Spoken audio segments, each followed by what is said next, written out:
Hi, Bell Charter friends. How are you doing today? I hope your video finds you well. I'm thinking of you. Always, always, always thinking of you. Um, I'd like to read to you, and we'll do this in installments, but a fun book in the library. It's there to check out, although it's checked out quite often, so it might not always be available. But these are short stories from John Shishka, Knucklehead. And these are just great stories. He grew up with several brothers, I think 4 brothers. We'll find out in a second. Maybe 5. But there's lots of stories here. And we're just going to read some. We're just going to read some from this. And there aren't too many pictures, but yeah, 6 boys. 6 boys. Oh, goodness gracious. And there's his mom and dad and his 6 brothers and him as well. There's him right there, his brothers. It's a lot of brothers. Chapter 1, beginning. I grew up in Flint, Michigan with my 5 brothers, Jim, Tom, Greg, Brian, and what's his name? The youngest, oh yeah, Jeff. I'm the second oldest, and the nicest, and the smartest, and the best looking, and the most humble, of course. We didn't have any sisters, all boys. Even our dogs and cats and fish were boys. I'm not quite sure how that happened. That's just how it was. My dad, Louis Shishka, was an elementary school principal. We didn't go to his school, which was probably good, because being sent to the principal's office would have been really weird. But my dad used a lot of his principal's skills to run a house with 6 boys. We had the home version of meetings and rules and schedules. I bet he ran a tight ship. My mom, Shirley, was a nurse. This also came in handy because she could tape us up when we ran through windows, fell out of trees, crashed our bikes, stuck a dart in Tom's leg, or broke Greg's collarbone. Ay, ay, ay. Now that I write for kids, a lot of readers ask me where I get my ideas, and I think that's a great question. But I feel like I never come up with a great answer. The more I think about it, the more I realize I get a lot of my ideas from all the strange things that happened to me growing up with 5 brothers. So here's the beginning of the answer to that mysterious and difficult question. Where do you get your ideas? Okay. So, chapter 2, who did it? My mom always used to tell us, don't wrestle in the living room. You're going to break something. And we would always answer, sure, Mom. But one time, Jim jumped me in the living room. So I put him in a headlock. Jim tried to trip me up with a karate sweep kick. I flipped him over and we both landed, bam, right on the couch. The couch, of course, broke. See, Mom was right. The 2 front legs snapped right off. Oh man, I said, Mom is going to kill us. What are we going to do? We tried propping the couch back up on the broken legs. That worked great until we touched it again. Then it fell right down again. Don't worry, said Jim. I know exactly what to say. My mom walked into the room and freaked out. What happened to the couch?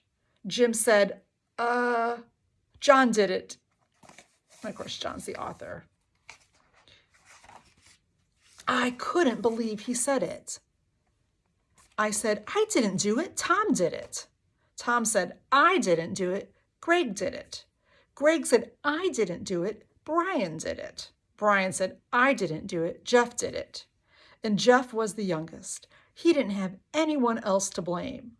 So he looked around and said, I didn't do it. The dog did it. And that's where I learned it's good to be the one telling the story, especially if you didn't do it. Now, can you think of any time that your mom told you, or grandma or auntie or somebody told you not to do something and you did it anyway? See, that's why that's why they know what they're talking about. Chapter 3, these are really short chapters. We can do a few at a time. Chapter 3, Home Sweet Home.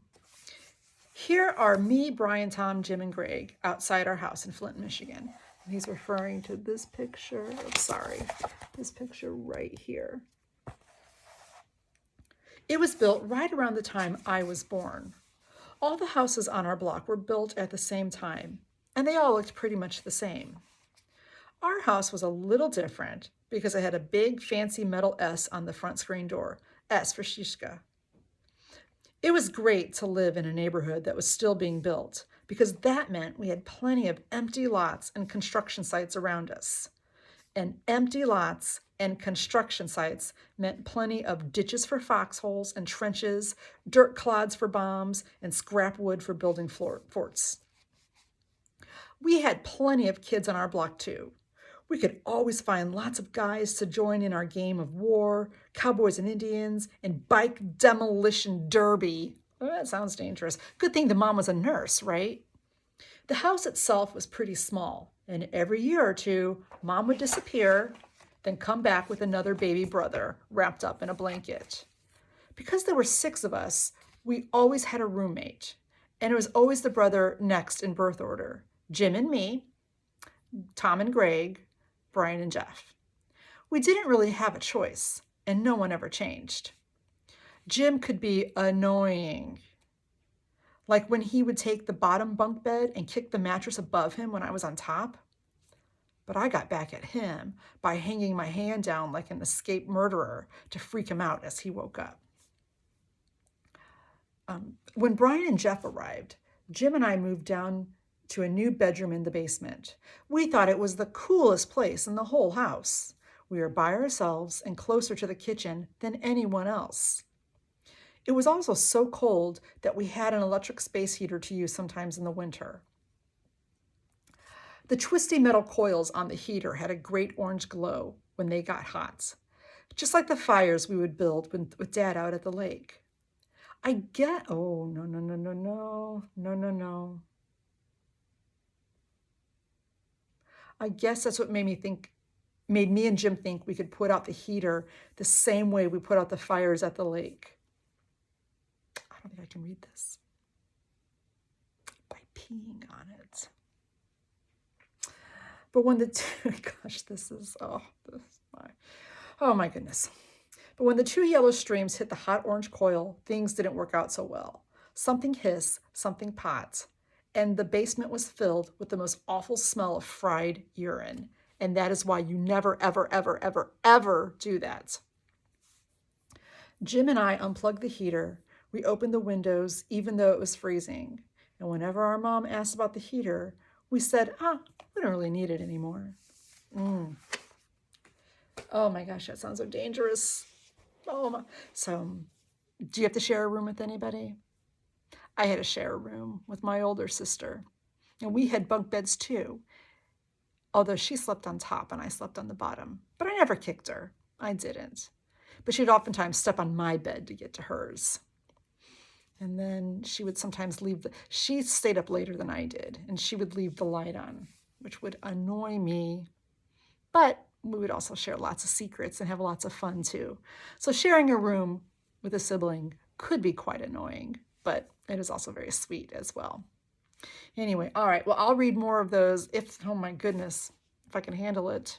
As a mom of boys, it's a little frightening to read how silly and dangerous boys can be sometimes. But boys are wonderful, as are girls, as are all the Ball Charter students.